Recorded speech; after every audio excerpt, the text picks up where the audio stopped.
Welcome, travelers. I'm Josh.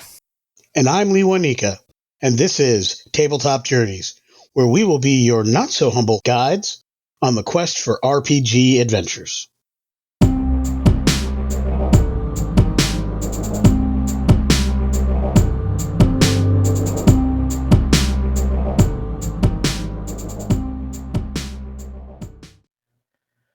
Welcome, everybody, back to Tabletop Journeys. Very happy to be coming with you again. Now, if you're seeing us wearing the same clothes that we did last week, I assure you we do launder ourselves. However, we are actually recording 2 episodes in the same evening, which is why I am wearing my Rad Vibes t-shirt from the fully funded and delivered Fat Magic campaign that was on the show like 2 years ago.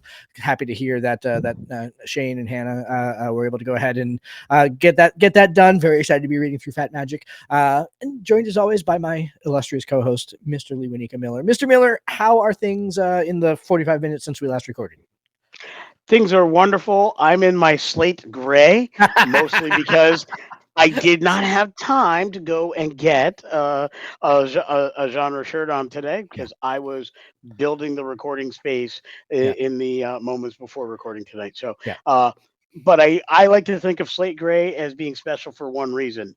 It fits wonderfully under a Starfleet uniform. So I'm happy to take this one for the team. See, you call it slate gray. I think that it would be way more like on brand for tonight's episode to call it like steel coin gray. You know, like I mean, that's you could have gone that way, but you chose not to. Okay, so that's fine. okay, fair enough. Fair enough. Solamnic gray, perhaps? Solamnic gray, perhaps, exactly, right? You've got the mustache and thing going on like that. So that's yep. To be fair, they're called mustaches. They're always pluralized in Dragonlance. Yep. Promise me though that you are not actually secretly a wizard of New Atari, and that's not what's going on over there. Like that's I promise nothing. I promise nothing. So we have Lewanika of the Dark over there talking about his particular shirt, which means that of course tonight we must be talking Dragonlance. Yes, we are going to be breaking down the third and final book of this newest trilogy by Margaret Weis and Tracy Hickman, Dragons of Eternity. Now we have hit the first 2 books in this trilogy on the channel here. When they came out, we put out some Dragonlance content to go out with it last time around. Our subclasses of Dragonlance supplement that's up on Drive-Thru RPG. On DM's Guild, excuse me. It's up on DM's Guild, not on Drive-Thru. Yeah, we're gonna be breaking down Dragons of Eternity tonight. And as I alluded to in last week's episode, we have some thoughts on this. I think that there's a lot of fruit to talk about on this vine. So let's dive in. I don't think we don't need any further preamble. I think we can just go ahead and get started. So since I'm the one that's been yammering on now for roughly 2 minutes and 59 seconds, Lewanika, why don't you get us cracked open tonight? What are your initial thoughts on kind of this on Dragons of Eternity? Where are we?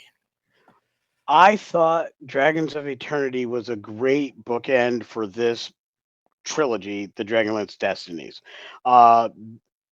Hickman and Weiss had a Herculean task when they went into the creation, development, writing, and production of this trilogy. They needed to take all the best elements from the books they had written, bring in some of the best elements of some of the books that had been written by others within the world that they created, and re-energize a franchise. Re-energizing a franchise, regardless of medium, is never easy. Yeah. Because you have to, at one point, satisfy the original fans, the old heads, the grognards. At the same time, you need to bring new life, fresh air, excitement, and a new story in a way that brings in new people to the story. And what is particularly more difficult about a Dragonlance story is you need to do that within the general confines of a TTRPG. Yep. So you can't just make a novel. You have to make a novel that on some level could be playable. Yeah. And that's a whole nother level of difficulty.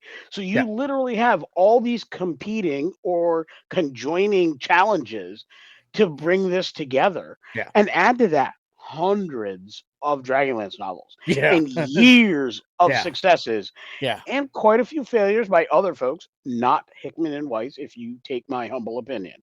Yep. They have not been responsible for any of the failures within the franchise from my taking Yeah. of it. But that's a lot. Yeah. Add to all of that, while they were doing it, legal issues. Oh my goodness. Yeah. How do you do that?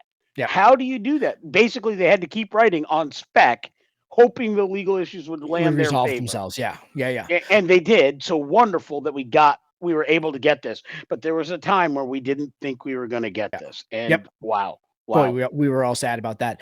And this is not going to be the only reference or the only allusion to Star Trek that I'm going to make tonight, but you brought up an excellent point. They had the Star Trek Discovery Season 1 problem, where Star Trek Discovery Season 1 was covering ground that had been well trod and was very there it was received a lot of very critical response when it came out. Now, I loved Star Trek Discovery Season 1. I loved Star Trek Discovery Season 1 for the things that it did, and I loved it for the new ground that it broke and the way that it took a lot of expectations and kind of flipped it on its head, especially with the Klingons. I loved it, loved it, loved it, loved it. And Discovery Season 1 got a lot of crap, right? Because they were kind of rehashing so much existing canon. And you're right. The what Margaret Weiss and Tracy Hickman were trying to do with the Dragonlance series, the world, really, with the revisiting of the foremost titular event in the series, the War of the Lance, revisiting that in a new way. That takes some stones at the end of the day, Yeah. right? Like, it really, like, it takes knowing where your world is so well that you know the levers that you can pull and the dials that you can turn and the buttons that you can push to go ahead and make it sing with a different melody. And that's not easy. That's really, really hard. Like, that's really, really tricky. And I think that this trilogy was successful at doing that. Which is again the kind of the best compliment that we can give, is that this trilogy set out to go ahead and do a thing and did it really well. It introduced new interesting characters, gave them satisfying endings, while also massively shifting and upheaving the world around them from what all of us knew, and all of us loved. So yeah. Yeah, I would say you mentioned the fact that it takes knowing the world so well, and absolutely agree. I will say what it also takes is knowing these primary characters, the heroes of the Lance, so intimately well that you just know how they react regardless of the situation.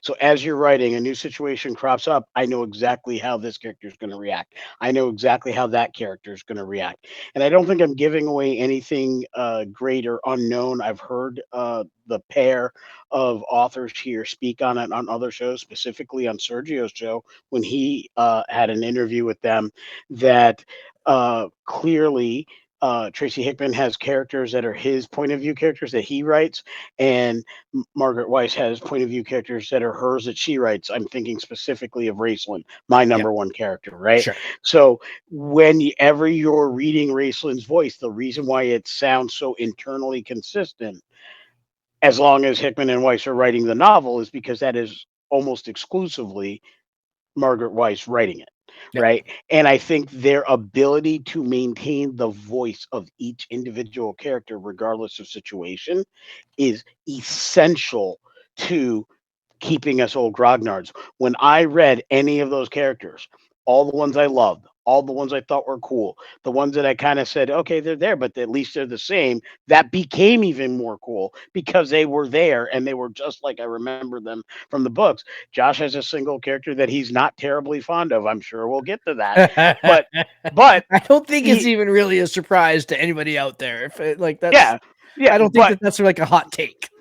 No, not a hot take for you, but what I will say is, even you had to admit, absolutely no different than from the first book to the last, as far as the voice that that character spoke with, other than the times where that character spoke about an event that took place and that character's reaction to that event, and that was consistent with when that event took place in the original novels. So I think that speaks volumes about why this trilogy was amazing, and specifically what I really loved about this final chapter of the trilogy, because I felt that those character moments were amazing. Those character moments Yeah. really came through. I think they came through throughout the trilogy, but in this one specifically, my number two character, Caraman, had a moment that honestly I haven't seen a moment or felt that much for that character since the test of the twins in the second Dragonlance Legends novel. Yeah. I felt in a scene, and I refuse to give that away on air, but there's a scene in this book where Caraman does a thing and has an internal monologue and makes a choice and a decision Yep. that brought me back to this is my dude. This is the dude I followed through the test of the twins. This is the guy who was in that gladiatorial arena and took back his power, fought his demons, came back from the edge where he was and the pits of his despair and depression and fought to be a better person. Yeah. And I felt that even if you didn't agree with his decision, and there's some debates on that, but I felt the It was the right truth. decision. Yeah, it was the right, but I felt the truth of that character Yeah. in that moment no Well, differently than I felt it years ago when I read Test of the Twins. And oh, man, again, see, that is so good for me. all right. So, I'm actually going. I because you and I have had this discussion about whether okay, I think that this is where we need to go ahead and say that we really cannot at this point keep it spoiler free if we're actually going to talk about pieces of the book. So the book's been out for like 2 months. If you haven't read Dragons of Eternity yet or haven't listened to the audiobook, go and do that. Pause the video where you're at and then come back to this moment and we'll go ahead and talk about this because I think that this is a really important moment. And I'm going to kind of get into some of the notes that I had here. Some of the things that I wanted to go ahead and talk about were kind of the strengths and weaknesses of this book. And I think that Carmen is a very interesting dichotomy in this book because I think that for the most of it, the writing for Carmen is weak. I'm not crazy about most of what happens to Carmen during the book Mhm. until that moment where he has to decide, and this is the spoiler, so be aware, everybody. Right now is where the spoiler comes. Right up until the moment where he needs to decide to go ahead and save Kitiara's life or not. At that moment, that is where all of a sudden he becomes a major important character that has some arc and some plot. And you and I have gone back and forth on And this. agency. Yeah, and agency, right? You and I have gone back and forth on this about whether or not the paladin Karaman needs to go ahead and save Kitiara to go ahead and be able to look himself in the mirror the next day, which is the position that you took on this, versus me that took no. Kitiara is about to go ahead and wreck everything that Karaman cares about, including the heroes of the Lance. And he knows that that is going to happen. And letting her live was the wrong decision. Yep. You and I have had that debate, and I think that there is a debate to be had there, but that's basically the crux of it. And the fact that you and I can debate that point so fervently and neither one of us be right or wrong is really kind of the testament to when his writing got so strong in this book. It is a fantastic moment. It really is. It's kind of the turning point, not just for that character in this novel, but kind of a turning point for the novel in general, Yeah. because up until that point, evil is winning. Nothing that anybody is trying to do is having any sort of effect on what Takesis has done and how she has reversed time and how she has Yeah. basically taken over Kryn at this point. Like that's like the whole first 2/3 of this book are are basically the heroes of the Lance. Like, what are we gonna do? How do we I, fix this? yeah, I will actually put a finer point on that on what you just said. The whole up until that point, this book was the Dragonlance version of The Empire Strikes Back. It How many times absolutely can was. Yeah. How many times can the heroes get kicked in the teeth before they finally say, "Whatever, dude, I'm done"? Whatever. Kick me Eh, again. yeah, Whatever. eh, Yeah. and to be fair, uh, even in that moment, even though that was the turning point, technically Evil won in that point. It just Absolutely. did Yeah. not. It just did not win inside of Caraman's soul. Right. So there either way, Evil was going to win somehow. Yep. It just didn't win inside his soul. Yep. And I thought, and that's kind of where I was going in our debates. I don't think I mentioned that previously, but No, that's the difference. because But I, it makes sense. Yeah, it makes sense because yeah, Carmen all of a sudden did the Carmen thing. He did what he was supposed to do, even if I, outside of the novel, with 2020 vision of how things are going on and things that he doesn't know, even if I know how they're going, I can with 2020 vision say, nope, you should have let her die. You should have yeah, let her die because this is not going to go well if she lives. Um, he had to make the choice that he would make. yeah. And it's one of those Well, situations where I can respect the choice, even if I can look at the choice. It's kind of like the Samuel L. Jackson quote in the Avengers, right? Given the fact that it's a dumbass decision, I'm choosing not to go ahead and follow it, right? Like that's yep. like it was not a smart decision, even if it was a good decision, like on the alignment chart. Absolutely. But I will say this. I think what you expressed very early in this part of our conversation about Cameron was written in a way that was not particularly compelling up until that point. The reason is until that point, or just before that point, Cameron, as seen elsewhere in the trilogy and up to that point, was not a POV character. He was he was in the timey-wiminess of the adventures, he was a person stuck in that time with no knowledge of anything outside of that Yeah, until this particular iteration. So this was the only Careman in the series thus far that had specific agency yeah. within the overall plot Well, because this was the guy. let The me other ones yeah. were a remembrance of the guy. So let me expound on that a little bit too, because I've been thinking a lot about perspective in this book, right? And I don't want this entire episode to be just about perspective, but I've been thinking a lot about who or what has written this book. And obviously I know that Margaret Rice and Tracy Hickman wrote it, right? I understand that. Yep. But when I think about kind of the meta of what wrote this book and the influence that the Grey Gem has played in this entire thing, Carmen not being a POV character for basically in the second book and halfway through this book is a product of the evil that Takesis has woven, because that's how you take Carmen out of being able to influence time. You take away Carmen's agency and you put him in a little box and you keep him trapped. And because Carmen's not the smart one, right? He's not gonna know that he's a rat in the maze. He's just gonna keep going after the cheese. Like that's just what he does. Yep. The minute that he showed that spark of agency was Carmen realizing, like, oh wait, I'm a rat. I'm in the maze. If I just don't go back in the maze, I can get out of where I am.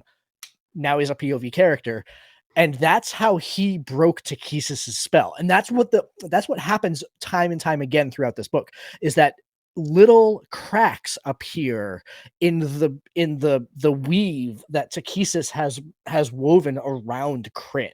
And that's what is so genius about that, is like the strength of the writing in this The novel. POV transitions within this book were specifically important. We had some POV transitions in the first book. We had a few in the second book, but we largely stuck with a small number of characters in a specific time frame, generally speaking, within the second book. But in this book, the volume of POV changes.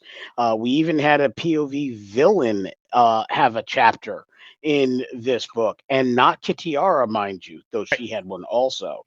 That greatly informed the world, greatly informed the role play.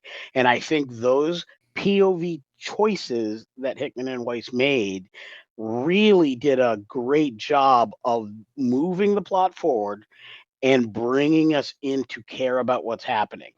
We got what we needed to understand the stakes, Yep. and POV was largely used to show us the stakes for every upcoming Yep. set piece. There were several set pieces within this. Some of them we had seen before in past books beyond this trilogy. Some of those we had visited within the second book. And as we got to them, or in some cases skipped them in this book, it was because we needed to see the stakes. The POV showed us what was critical, what the stakes were at any given moment.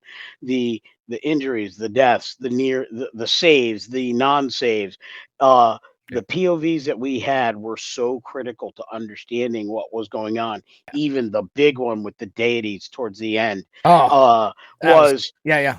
beyond amazing. But more importantly, the POV of the hero characters witnessing that was all about, Yeah. hey, this is the big game. Yeah. This is how you run a tier 4 adventure. Yeah. And the POVs were used to do that. You know, Masterful job. I have made this illusion before talking about our own actual play content, right? That whenever we break it up into episodes, every once in a while we get a Two Towers episode, right? Where it is a lot of exposition, it's a lot of information, but not a lot of action, right? And I think that book 2 was kind of like that. Book 2, so you had book 1, which was basically Destina effing everything up. And then you had book 2, where it was all these players, all these chess pieces started realizing that everything was effed up and not really kind of sure what had happened, but realizing that it was messed up. And then you had this book here where it's like, oh, all those people that learned, like Raceland, obviously huge player in book 2, all of a sudden realizes like, okay, we can fix this in book 3, but it's going to take a massive effort of everybody. And it's also super important that we do it because right now Takesis is ruling the world and nobody wants that. Right.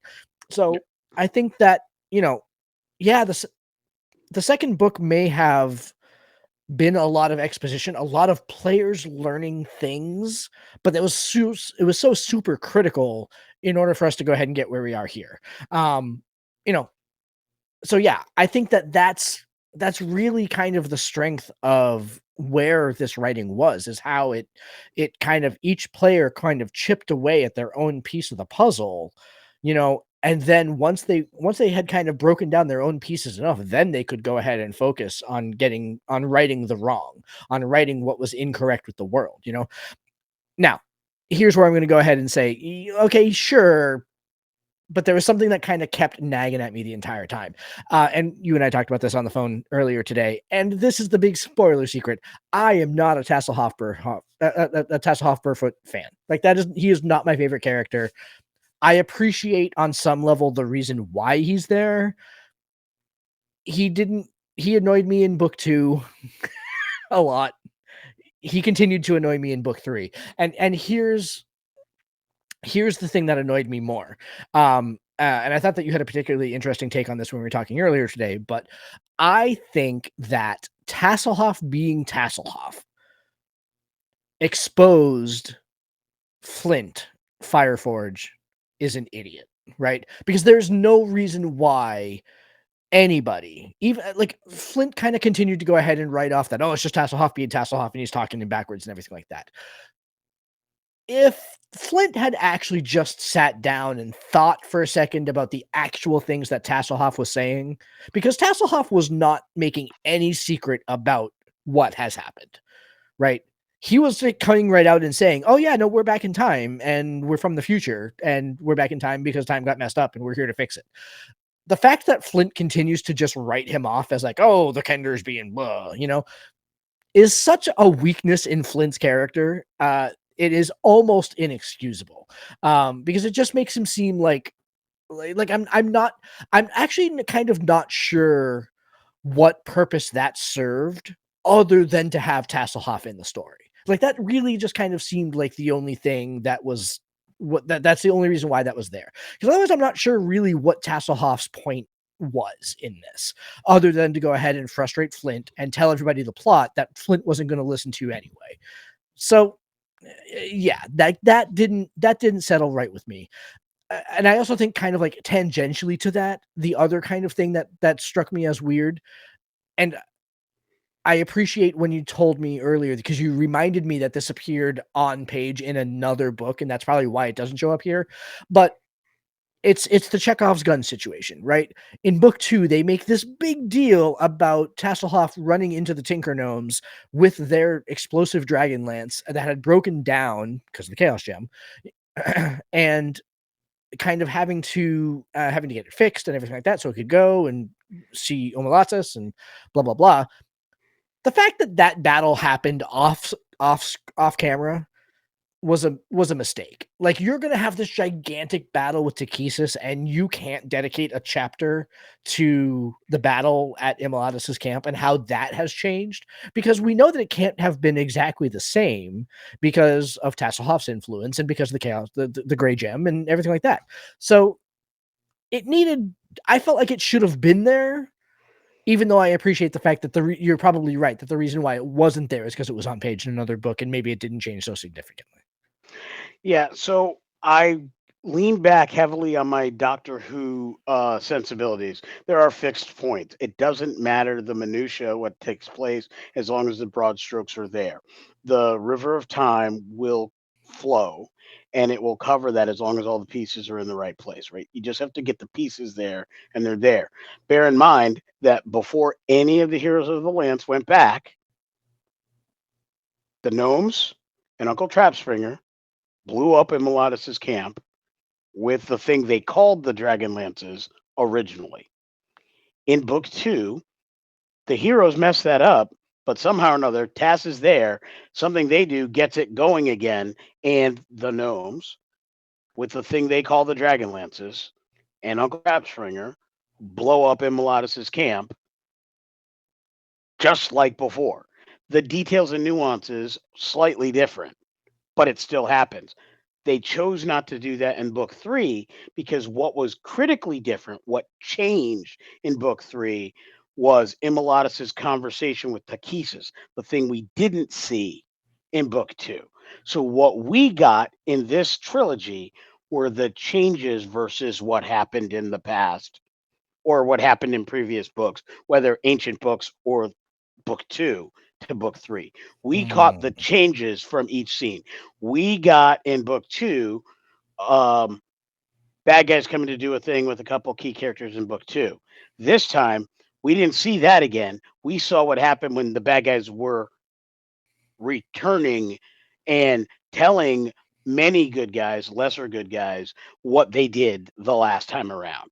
We got the changes of what happened in book 2. That was literally Hickman and Weiss writing the correction of the River of Time. And I actually thought that was really, really strong. So that's more to your second. Yeah, I can hear that. I can hear that. Yep. Yeah. Regarding Flint, I remark that I always felt as much as I love Flint as a character, I love Flint as a character from the POV of Tanis and Tasselhoff and the group. Less than Lewanika the reader loved Flint specifically. When he passed in the original novels, Under the Tree and all of that, that's not what impacted me. What impacted me was the reaction of the others. And so in my role playing mind, I have for years always considered Flint to have been an NPC or a sidekick with the Heroes of the Lands. I never considered Flint in the original 3 books, 2 that he survived, to be a POV character. And he was not here either. To me, because he wasn't a POV character and because he had limited agency, I actually think that was more consistent with his original characterization and liked that better because it was consistent. And in regards to whether or not he believed Tasselhoff or not, I have always regarded Flint as being far smarter than he typically portrayed. And I, as I was reading it, had in my head, he wasn't going to let any of his fears or concerns about the future, whether he survives or not, get in the way of his being there for the rest of the heroes. His kids. He basically looked at them as his kids. This was the dad who, no matter how bad he was hurting, no matter what was going on, he was going to keep up with these youngins because they need him. And I thought it was less of him not knowing or understanding what Tasselhoff was saying, was him being stubborn in spite of what Tasselhoff was saying. That's how I Mm, read it. And so, I mean, that's my take on it. sure. I think everybody's fair to those. In fact, I hope the audience listening to this chimes in. What were your thoughts about Flint in the Yeah. original series? What are your thoughts about Flint in this book? Yeah. You know, what are your takes on Flint as a character in a at a tabletop game? Yeah. POV, How badly has player, Tasselhoff messed up by making Flint not die? you know, you know, there are a bunch of things that big spoiler there. But you know, Whoops. yeah, but I mean, there are so many different ways to kind of look at that. But if you look at what characters were player characters and what characters were sidekicks that joined the table later, that has a big impact. And though I think in the original books they list Flint as a player character in the original adventure modules, I never felt that that character read that way. So I liked this characterization because I think it read very similar to that. All right. So here's the big question on the table. And once again, Mr. Miller, I think that my opinion is shifting through the process of our conversation here, because you and I talked about this question earlier today again. So for those of you out there listening, like, we frequently talk, like, this is how we talk. That's how we Yeah. talk on the show, is the way we talk on the phone. And I made a statement earlier, and you and I were in agreement on a statement earlier, and now as we're talking, as we're breaking it apart now, I think my position is shifting. But here's the question on the table. Yep. Where does this book fit in trilogy in terms of its impact and its import and its quality compared to the other two books? Man. Yeah, I mean, you're with me. I'm feeling it. Yeah, so to give Let's the start with audience where we were. Yeah, let's start with where we yeah, were. yeah, let's start with where we were. So I'm getting excited. I'm gonna move shift all over camera. Please forgive me, folks. But I'm excited now. You got me. You got me. I'm in. Yeah. I thought I was out, but they pulled me back in. Um Rocky, throw throw the towel. the damn towel. Sorry, we just did like 3 movies all at once. But whatever. Um where we were earlier today, Yeah. this afternoon, like Yep. 6 hours ago, if that. Yeah. Not even. I was convinced that book 2 was my favorite book in the series. You no, what? I No. You said book one. uh I no, correction. I said I think book 1 was my favorite in the Yeah. series. It was very hard to make that decision because Raislin's my number 1 character Yeah. in the series, That's true. and You were less he's committal about book one being your favorite than I was. I was absolutely firmly in the camp that book one was my yeah. favorite book of the series. Yep. Yep, he's my dude, and this was my and book 2 heavily delved into Raceland. So I very much liked book 2, and it was very hard. But I think just as a reader and what was trying to be accomplished, I really felt book 1 was more successful overall. Not that book 2 was not successful. I just think that book 1 hit every cylinder for getting me into this world. Book There are one a was number so good. there are a number of books that I have that I've read within the series, though not from Hickman and Weiss, that I've read about halfway through that I was not particularly jazzed about. I eventually read them or got through them because I just like reading and I like being a completist. Uh, book 1 of this trilogy was not that. I was all in on that book. I read that loving that book. Yeah. And so it was solid. Book 2 was so much fun and so fun to read and so great to be back with Yeah. Raceland and Oh, Raceland and Magius, like that whole arc was oh fabulous. Yeah. yeah, so many good things that I I really thought that was there, but as we've been talking about it, and we led this episode with the task at hand and then bookending that, and we're talking about all the little things and all the big things that were done in book 3, and I literally have changed my mind. I really think book 3 might actually be my favorite in the It series might now. actually be my favorite. That's exactly what I was going to say, because when we were talking earlier today, we were talking about how, like you said, all these big things. What's happening in this book, and again, there's going to be spoilers, like whatever. Big battle with Takesis. They're going to beat back the hugely tremendous bad force that has taken over all of Kryn, right? They are going to fight the impossible battle, and they all think it's going to be that it will end them, that they will not survive this battle, but that they hope to hold it off just long enough to let the tide of the War of the Lance turn back in the favor of Solamnia, basically, right? Yep. That they don't even think the heroes of the Lance do not even think that they're going to make it out. They really hope that Yep. they can just delay Takesis enough. That's all that they're hoping for. Yep. The And so third book was giant suicide mission it from the was a heroes of the giant land. suicide mission, right? So when you think about it from that perspective, it's like, okay, it's a pretty good retelling of that battle, and it's epic and it's great, but that's basically the last third of the book. What about all the 2/3 at the beginning?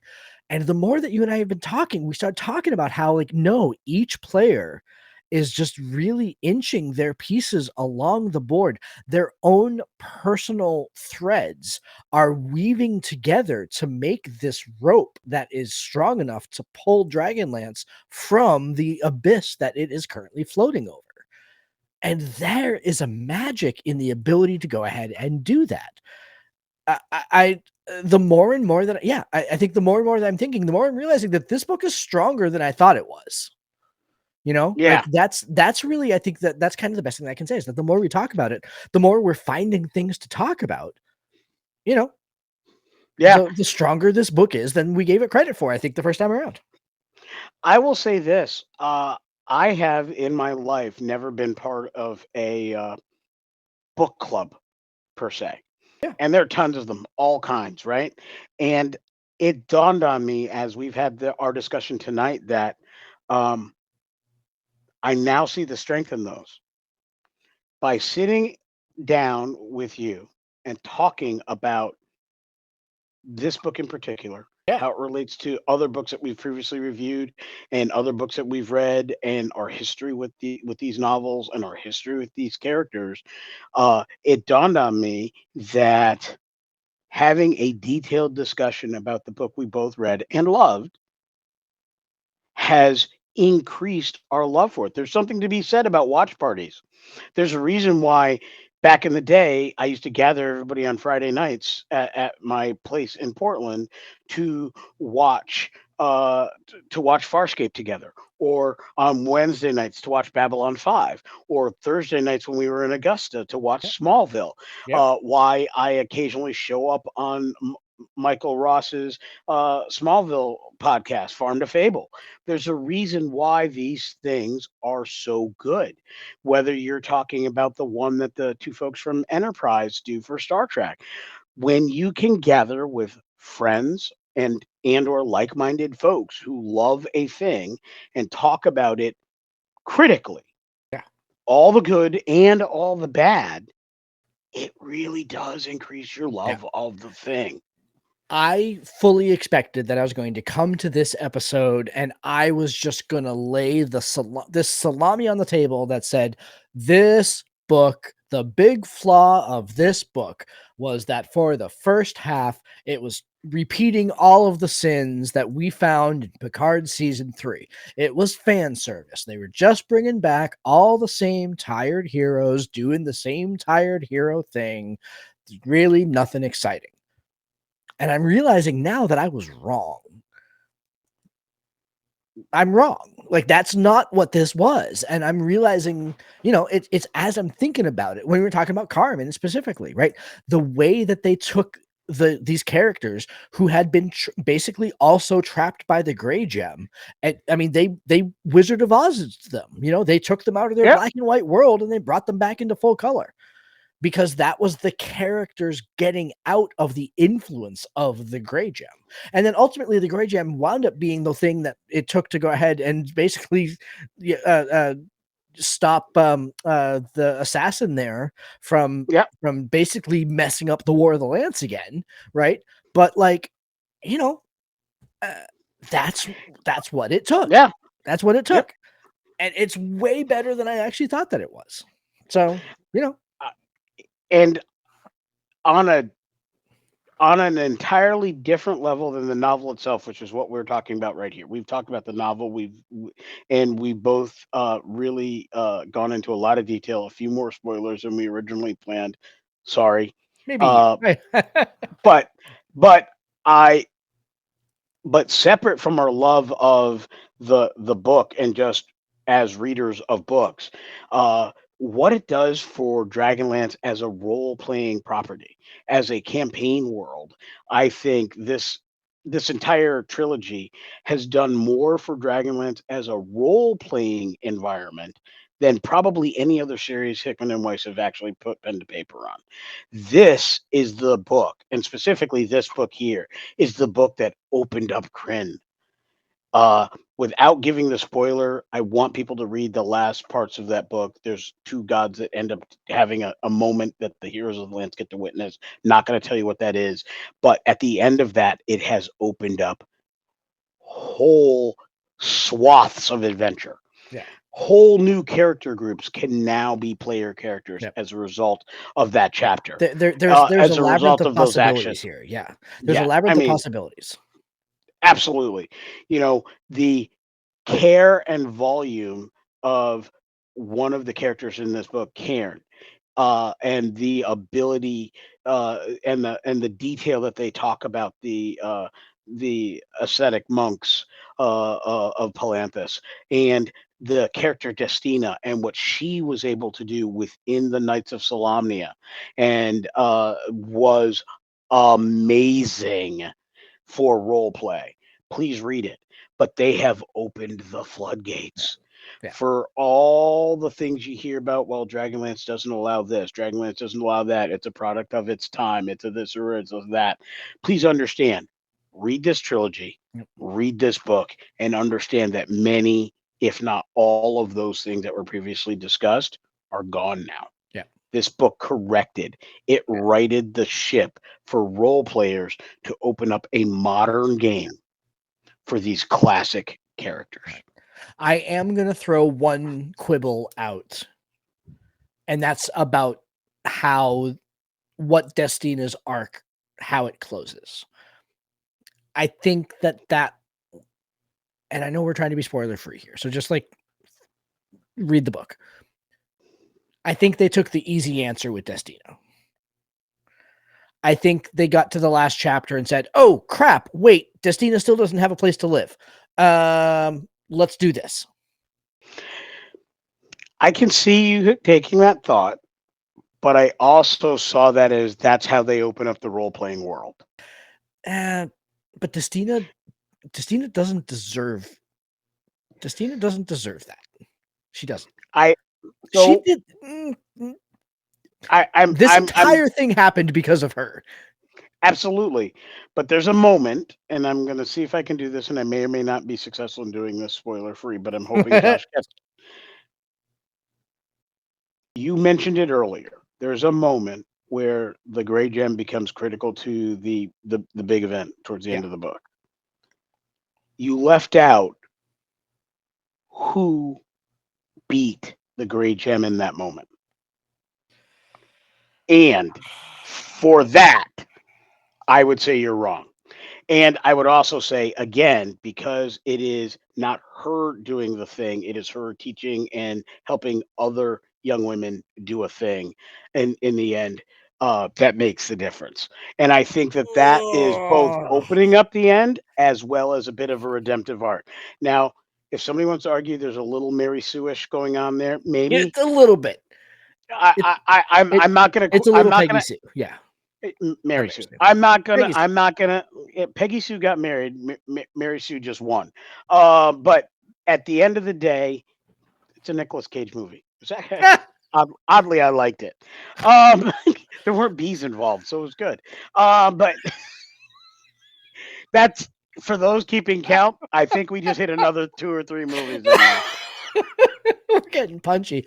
That's Yeah, it's about that time. I will just say that bring forth the lightning because rod. the uh the the end result of what we're talking about here is an opening of the role playing, Yeah. and I do think there was a moment that really spoke to the redemption arc. I'm okay with it. Was it the best way? Who knows? Was it too light? Maybe. It definitely wasn't too dark, and part of me thinks maybe the other way might have been too dark for the type of stories that Dragonlance likes to end on. If you think about every one of the trilogies, specifically that Hickman and Weiss wrote, I believe nearly every trilogy ended on a lighter tone of that nature. So I think it is internally consistent, and I'm okay with that.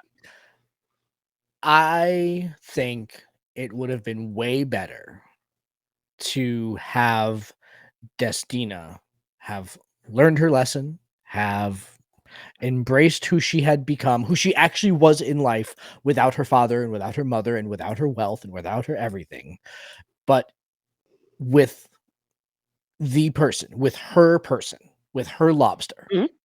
right?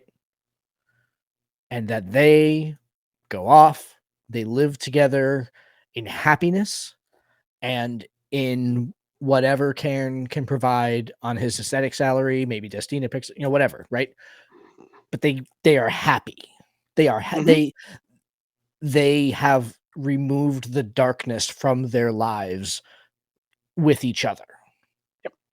I think that that's a way stronger resolution and growth for Destina than What happened? basically having Yeah. basically what happened. And I would agree with you in that regard, but again, I don't think that opens up the role play that Destina did with the ending we got. And that's me. Yeah. Because until that ending, women could not be Salamic Knights in canon. That's true. That's true. And I will give you that. so I think what was done, while it had shades of Mary Sue, it was more important for the world of Kryn and the role play within the world of Kryn to Yep. open up the role playing avenue than to But they still could have done have that. them. They still could have done that. I think they may have been able to, but I The other think thing didn't have to happen for her to become a Knight of Solamnia. she didn't, and that's what I was Yeah, trying yeah, not to yeah. give I mean, you away. know what I mean. Sorry. Yeah, yeah. Yep. But I think I'm going to leave Yeah. it there. Yep. I All think right. we have differing opinions. I think Yep. we're long on time, We are long on and time. That's okay. and we invite every bit of discourse on this topic. Yep. Read the book. Tell us your thoughts. Let us know where you think Yep. Josh is wrong. Let us know where you think I'm right. And if Yep. you think I'm wrong, well, shh. Uh, no, Well, seriously, tell us everything. I don't care if you think I'm right or yeah. wrong. Just tell us your thoughts. We want every opinion we can possibly get on this Yeah. topic because, as we found, sharing our opinions, where they diverge, where they come Yeah. together, and talking them out increased our love of this hobby. Think about what happens if every one of our subscribers does the same. Yeah. Think about what happens when every one of our listeners does the same. We can only make our collective love of this thing and the enjoyment of the hobby Yeah. better just Think by of what getting together and happens if talking about it. everyone listening to this right now subscribes to the YouTube channel, hits the subscribe button, hits the notify button so that they continue to go ahead and hear these conversations that we are having every single time that we put them. So these episodes come out every single Friday. Every single Tuesday, we have our actual play, Star Trek Preservations, coming out. And every Wednesday, we have a conversation. Lewanika and I have some solo projects that are going on between Dr. Homebrew and On the Right Path. We've got video content coming out there. So, everybody should go over to YouTube and hit subscribe there. That community is getting huge. It's fantastic. We'd love to go ahead and see it continue to grow. And it takes you hitting the button to go ahead and make that happen. And if you're looking for another way to support us over here at Tabletop Journeys, you can go check out our Patreon. That's www.patreon.com/ttjourneys. Several levels where you can go ahead and join there. A level for every wallet, if you will. And as always, our Patreons get invitations to our monthly Star Trek games. So make sure that you join up if you want to go throw some Star Trek dice with Mr. Miller and myself. So a couple of quick kind of housekeeping things before we wrap up tonight. So the first thing is that next week we are going to be talking Tales of the Valiant. I think without having even recorded that episode yet, I think that there are going to be some opinions between Mr. Miller and myself on that one. I'm actually looking forward to getting away from the bluster and away from all the stuff that's led us to this point and actually beginning to take a deep dive into the system itself. I'm really looking forward to that. I've been poking through the rules a little bit here to go ahead and get my hands around them.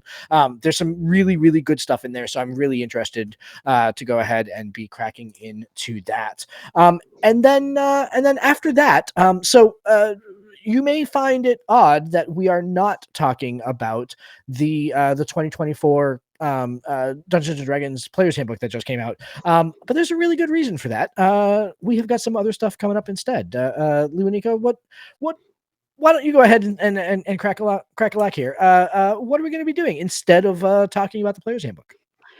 Well, with 2024, the PHP coming out, with all of the things that are that it entails, all of the changes that it has, and all of the things that it plans to do, we had a choice. We could take a whole bunch of weeks, a whole bunch of episodes, and rehash the same information that other folks are also having. And while our individual opinions are valid and have merit outside of and may vary different greatly from other folks in the content creation community, what we realized is that's not where we think we can best help uh, illuminate those opinions. What we thought we would do is go back to something we did with the 2014 rules much earlier in the life of the podcast and revisit.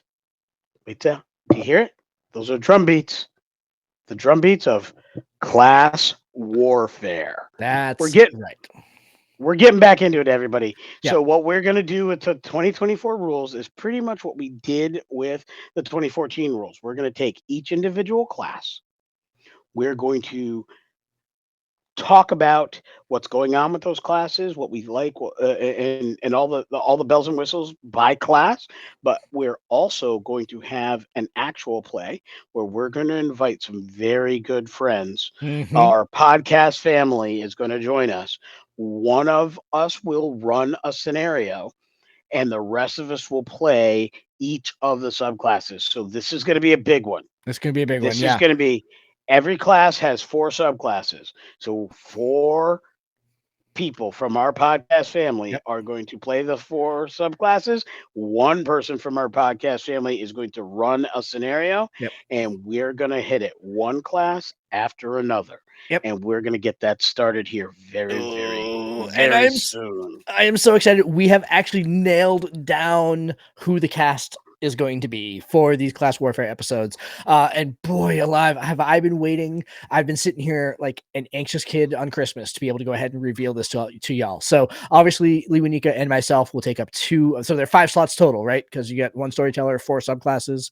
So Lewanika and myself will be taking 2 of those seats because we run the show and we get to go ahead and do that. The other 3 seats are going to be played by Sergio from the D&D Lorecast, which is a fantastic podcast. If you're not familiar with the D&D Lorecast, you need to go check it out. First of all, it's a fantastic show. So that's seat number 3. Seat number 4, old friend of the show. Her and her partner Kel have appeared on the show numerous times because every time they put out a book, it's amazing, and we want to go ahead and talk about them. We've got Scald from Awfully Queer Heroes coming back to go ahead and take the 4th spot, and then the 800-pound gorilla in the room that's going to be coming in. Michael Ross from the RPG Academy will be filling out our 5th seat for class warfare. and that's just going to be this is going to be a good time. I'm really interested to go ahead and see how these scenarios come out. And so the first thing that we're going to do in our class warfare scenarios here is coming up in the next couple of weeks here.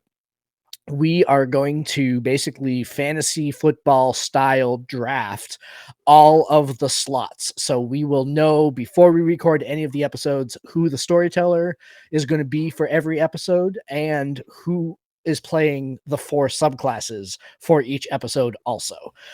So we will have all that nailed down right up front. And so we'll know who's running what. And then we'll figure out what order they're going to appear in. We haven't figured that part out yet, but that's a detail for down the road. We don't know that yet, but yeah, we'll know that right up front. And I'm really excited to be doing it fantasy football style draft. I think that's going to be an awful lot of fun. So yeah, just think too that this means that whoever gets the number 1 pick also gets the last pick, which could be good or bad. I'm not sure. I'm not sure about that. Yeah. So we'll see. And for those like Josh and I are big sports fans, we're big into football or what have you as well. But for those who don't play the sports ball or know the sports ball, we'll explain all the details. We'll explain it when we do the episode. Exactly. Yeah. Don't worry about that. Basically, it's how we pick initiative. That's what you need to know. Pretty much. The first episode is everybody picks their slot, picks their what they're going to do in initiative order. So that's coming up very soon, and it's going to be awesome. So legendary, if you will. Exactly. Yeah. Call your boys TTJ. So anyway, that's our show for tonight, guys. Super long show, but you know what? There's a lot to go ahead and talk about in this book. So I'm glad that we took the time to kind of flesh it out a little bit. A growth experience once again for me, Lewanika. So I appreciate I appreciate these conversations so much because it really kind of lets me think through some of the things that I read and maybe didn't like the first time around, or definitely gives me a different perspective on it. So I really appreciate these conversations. Hope that everybody else out there enjoyed it also. So I know I, for one, have changed my perspective on a couple things as well, and continue to enjoy doing what we do. Love the fact that we have an amazing audience that is here to help us do it. So absolutely. Thanks again, everybody. Without further ado, Josh, have a wonderful night. You as well. See you at the next recording session. And everybody out there, have a good night, y'all. Yeah, take care. Talk to you next week with Tales of the Valiant. So take care until then. Night.